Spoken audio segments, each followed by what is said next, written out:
I'm Kina Robertshaw, and this is Conversation with Christian Entrepreneur. Today I'm joined by an entrepreneur who's run a business which has existed for 255 years. Oh my goodness. We are a logistics company. We have a big warehouse with 100,000 articles and a known transportation company, and we deliver the products on a daily basis to the places where our customers build the house. Our customers are plumbers, metalwork workers, making roofs and facades and so on. Lovely. And Dieter, could you tell me what are some of the Christian values that has been so fundamental to the way you've run the business? It's clear that we are very important is integrity and loyalty, but also joy.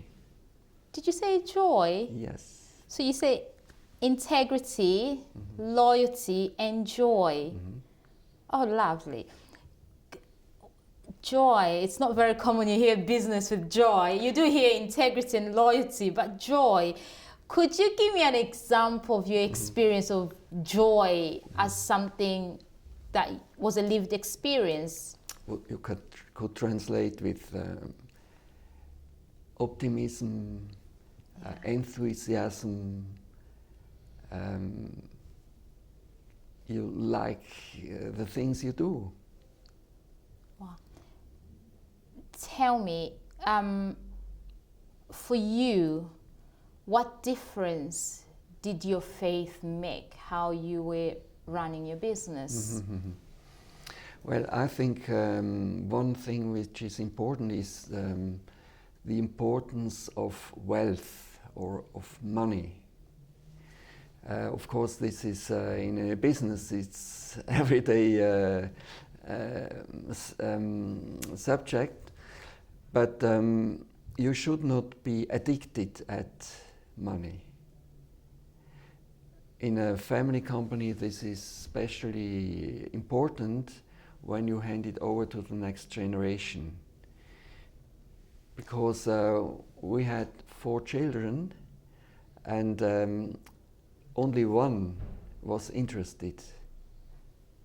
So the other ones were not part of the deal, so they had to accept the value of the company when it was handed over to her brother. Has your son embraced these values, these Christian values? Has he got a faith, or has he embraced them? Has he agreed to those?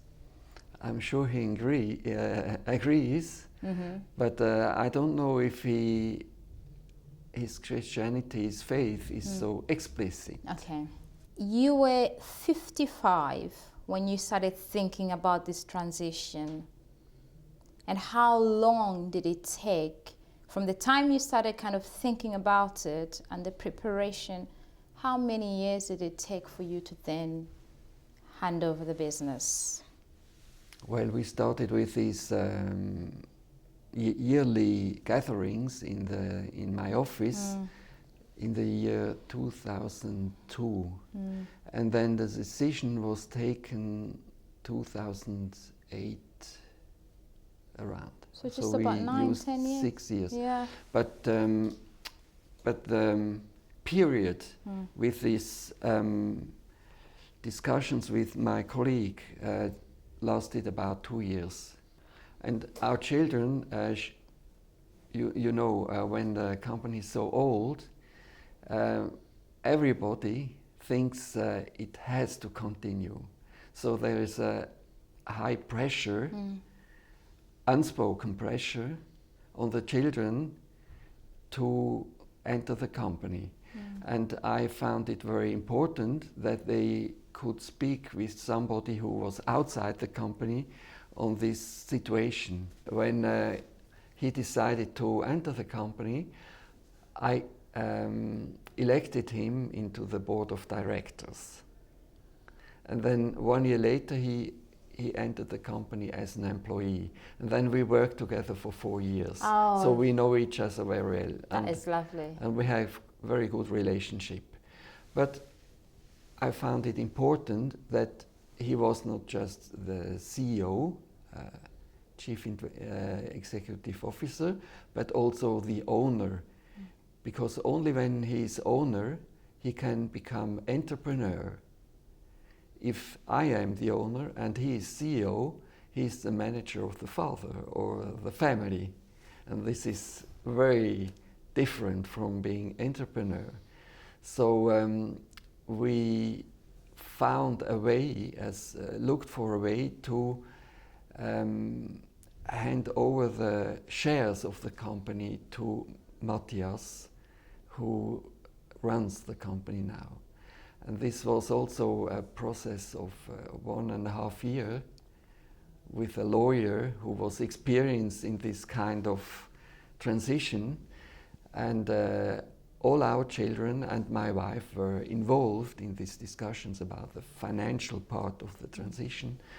And then in December 2011, we signed all the contracts to sell the company, the shares to Matthias. Good.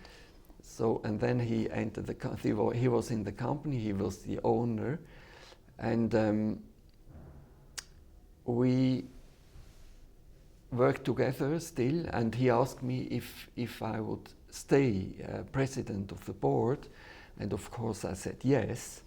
And then, but as a president with a son as an owner, I'm more a coach than a chief. One thing is that you read from Paul that when you are born, you don't bring anything with you, and when you die, you don't take anything with you. So there is a certain distance to money. So I could easily let go and let my son take over. This was not a problem, and this might also be be connected with faith, with Christian faith. And then certainly I want to serve mankind with my life. And this also was very important for me during the time when I managed the company. If there is an entrepreneur or business people out there who are watching, who are perhaps at a time where they're thinking of transition, passing over, what words of wisdom would you share? Just like one sentence, few words of wisdom.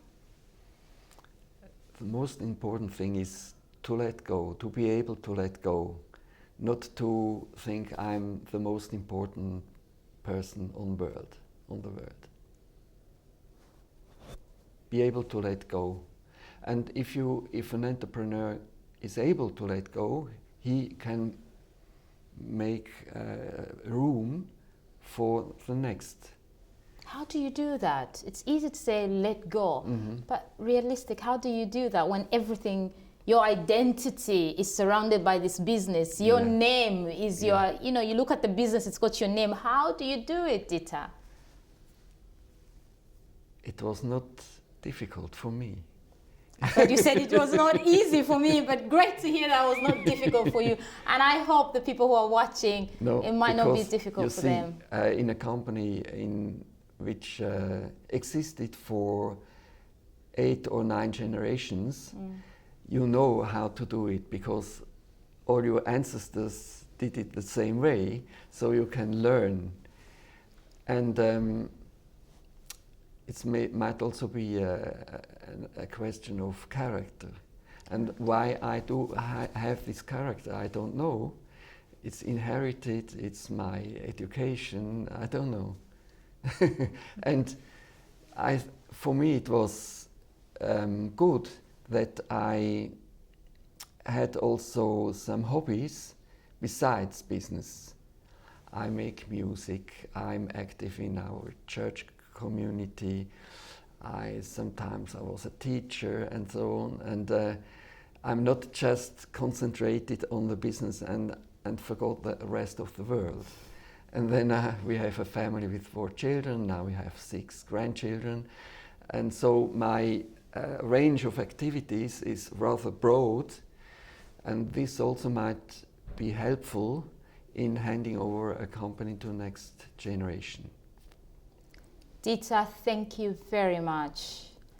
And I wish you all the best. I pray that God will just continue to bless you and bless your son who's taken over this company. Yes. Thank you. Thank you for watching. This is Kina Robertshaw, Conversation with Christian Entrepreneurs.